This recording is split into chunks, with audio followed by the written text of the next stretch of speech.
எவ்வளோ பெரிய ஐஏஎஸ் ஆஃபீஸராக இருக்கட்டும், எவ்வளோ பெரிய ஹையர் அஃபீஷியலாக இருக்கட்டும், பொம்பளை பிள்ளைய பெற்றுட்டா கல்யாணத்தன்னைக்கு மாப்பிள்ளை முன்னாடி போய் நின்று என் பிள்ளைய மதிப்பு மறையாத குறையாம பார்த்துக்கங்க மாப்பிள்ளை அப்படின்னு சொல்லி கெஞ்சி நிற்கிறான் பாருங்க, அவன் தாங்க தகப்பேன்.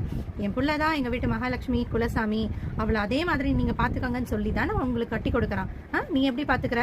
100ல் ஒரு 40% பேர் வேணா நல்லா பார்த்துக்கிறீங்க. மிச்சவங்கெல்லாம் என்ன உனக்கு துவைச்சு போடவும், பாத்திரம் கழுவி கொடுக்கறதுக்கும், உன்னோட காலை பிடிச்சி அமைக்க விடுறதுக்கும், வீடை கூட்டி துடைக்கிறதுக்கும் உனக்கு என்ன வேலைக்காரியா பெற்று 25 வருஷம் வளர்த்து வேற ஊருக்கு அனுப்பி வச்சிருக்காங்க. அம்மா அப்பா அண்ணன் தம்பி ஃப்ரெண்ட்ஸு, அந்த ஊர், அவள் வாழ்ந்த வீடு அவ்வளோவையும் விட்டுட்டு உன் வீட்டுக்கு வேலைக்காரியா வந்திருக்கா நீ நினச்சிட்டு இருக்கியா? நீ என்ன வேணா பண்ணுவ, அவள் பார்த்துக்கிட்டே உட்காந்துருப்பான்னு நினச்சிட்டு இருக்கியா?